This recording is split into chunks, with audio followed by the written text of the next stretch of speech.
This is class 77 on the Golden Doves. As you can tell, my goal is to go paragraph by paragraph. I'm not looking to just cover ground. This isn't the Daf Yomi class.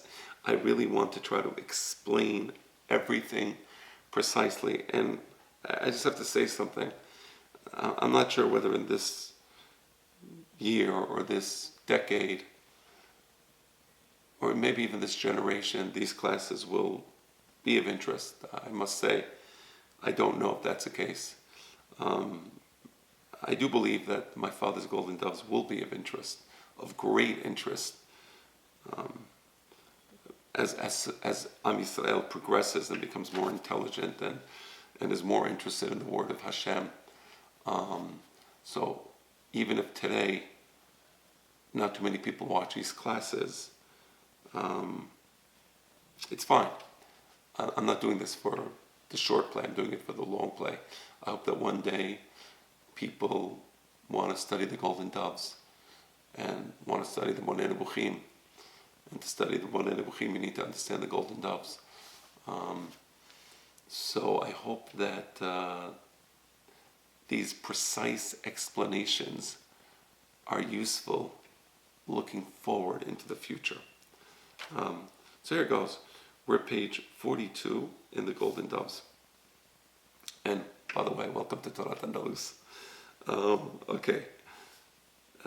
Consciousness of self, writes Benveniste. So to be consciousness, to develop consciousness of yourself is only possible if it is experienced by contrast. So to be conscious of yourself means to be able to place yourself in contrast to something else. Linguistic subjectivity is the effect of a special relationship between I and you. So what Benveniste is saying is that when he's talking about consciousness of self,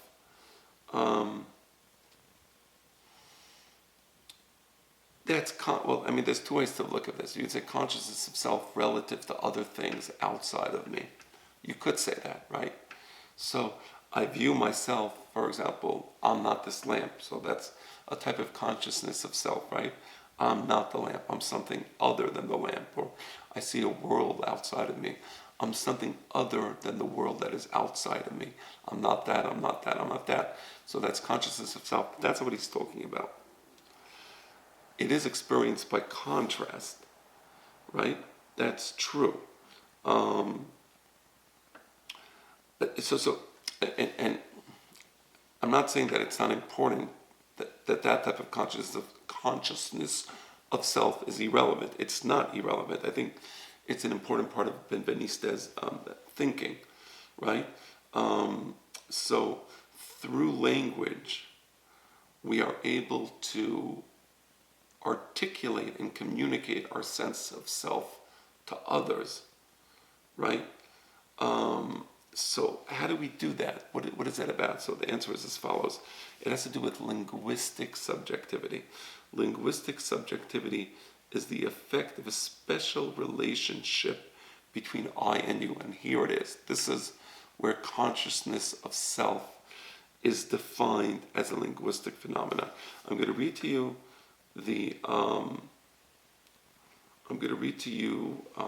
Benveniste's language, and then I'm going to explain it. I use I, right? So I'll use the word I only when I am speaking to someone who will be a you in my address. So I can say I if I'm referring to you. What do you think? I'd like to speak to you, right? So I can only say I to a you, right? So what Benveniste is saying here is that in order to construct a sense of personal identity, first of all, you have to have a dialogue, right? And what allows human dialogue between human beings are the pronouns I and you, where one person is speaking to the other. That's only the beginning. It is this condition of dialogue that is constitutive of person. A monkey could have intelligence. One monkey cannot say I and you to another monkey. I want you to understand why that is. This has to do with the mitzvah of ve'ahavta l're'acha kamocha. What's so profound about that mitzvah? Right? So, let's see. It is this condition of dialogue that is constitutive of person, for it implies that reciprocally I become you in the address of the one who in his turn designates himself as I.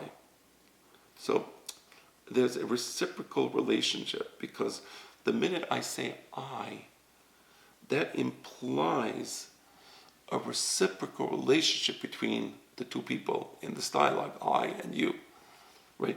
Why is it a reciprocal relationship? Because I'm not only acknowledging my subjectivity by saying I to you, but I'm acknowledging your subjectivity as well. Because anytime I say I to you, I'm giving you the right to now assert your subjectivity to me by you using the word I, right? So this reciprocal relationship is crucial to the construction of personal identity, of linguistic subjectivity, because it establishes a sense of self in relationship to others who can assert their linguistic subjectivity. So it's really the opposite of narcissism. In narcissism, it's all about me. Narcissistic relationships are toxic because nobody cares about the other person. They care about themselves. I like this. Oh, why don't you like it? What is wrong with you? Why don't you like vanilla ice cream? Damn it. I always have to explain to you vanilla ice cream is the best thing. That's narcissistic. The minute you say I to a you, you're implying that they also have subjectivity. They may not like vanilla ice cream.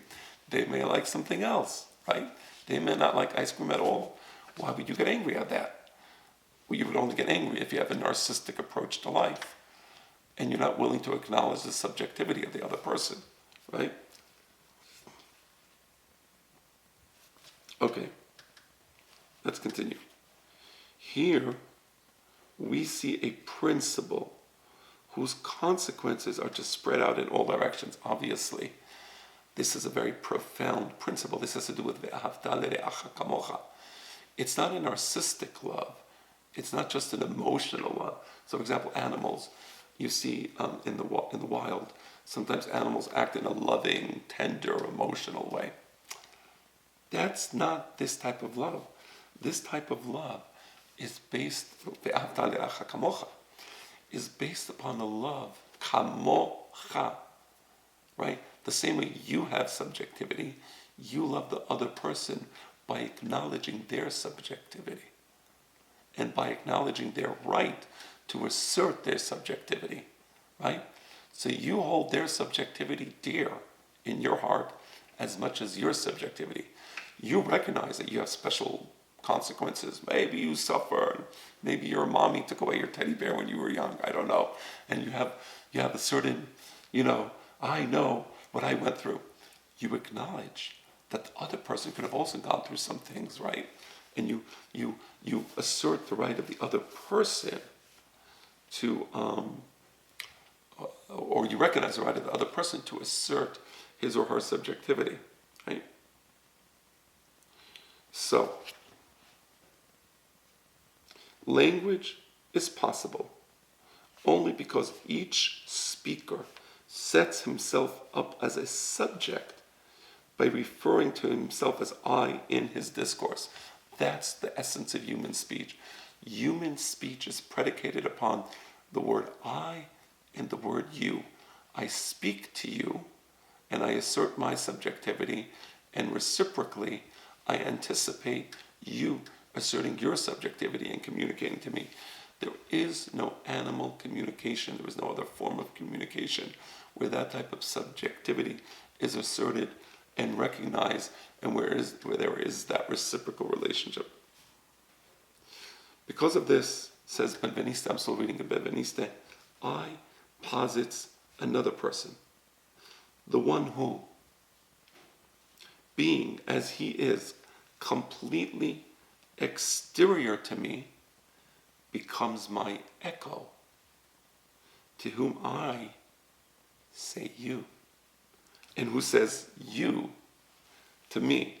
So we see that this reciprocal relationship is possible by the fact that each speaker sets himself up as a subject, and this creates a linguistic echo where each person sees themselves in the other. Right? You understand the idea of linguistic echo? It's a beautiful idea. Right? A linguistic echo means I recognize my subjectivity. I invite you to assert your subjectivity. And as you're asserting your subjectivity, it echoes me. I see something in you that I can recognize in myself. We're not the same. We're each different. But there's something there. That's the linguistic echo. So that creates a feeling of love. Some things I understand about you, but some things I don't. That's the essence of Hebrew love. Right? So you recognize your subjectivity, you recognize their subjectivity, and you see in their subjectivity something about yourself.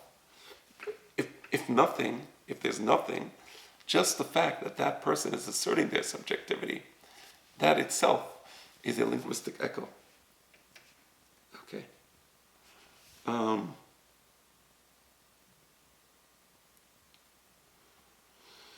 So you see how our sense of self is grounded in our linguistic communication with others, right? That creates our sense of self. I learned something about myself through the other person asserting his or her subjectivity, right? So let's now go to my father's language in the Golden Doves. Accordingly, we must distinguish between speech and communication. What a great point. Although speech involves communication, so if you had a Venn diagram, communication would be the larger circle, and speech would be within the Venn diagram. It is not reducible to it, right? But they're different. They're different. It is this fundamental, in this fundamental aspect, human language is different from animal communication. So maybe even you shouldn't have human language within animal communication. Maybe you have a larger circle where you have animal communication and then human language. The message of a bee announcing the discovery of a source of food lacks the dialogue which is distinctive of human speech. So the bees have a particular dance that they make to indicate to other bees there's food. There is no subjectivity there. There is no recognition of your own subjectivity or the subjectivity of others. You're communicating a message and doing so very effectively, by the way. But there is no recognition of yourself as a separate and special entity which has a relationship with other separate and special entities. Therefore, it is fundamentally wrong to characterize speech either as a social or as an individual act. Obviously, speech is not social, just social. There's many animals that they have social interactions. Hyenas have many social interactions, right? Wild dogs, wolves, tremendous social interaction. There's an alpha male, right? And it's certainly not an individual act. Speech is never a person to himself. I can talk to myself, but that's not the essence of human language. Person is a dialectical category. That's why when Adam Rishon is alone, he can't find himself. Because person is dialectical. There's two, back and forth, which can neither be derived from society nor be reduced to an individual. So when Adam Arishon is an individual alone, he can't express his subjectivity because he has nobody to express it to. You can only express subjectivity to someone who in turn can express their subjectivity to you. That's what makes marriage so beautiful in its essence, right? And so that's a dialectical relationship. But it also can't be reduced to society. Everybody's together in the game. We're all lifting our arms at the same time, putting down our arms at the same time. We all get excited. The ball was caught by somebody. Oh my gosh, this is uplifting. There's no subjectivity there. You're just following the crowd and, whatever the social norms are. It exhilarates you, right? That's just part of being part of the crowd. That's not a dialectical person, right? And so the old antinomies of I and the other, of the individual. Okay, we're going to stop here.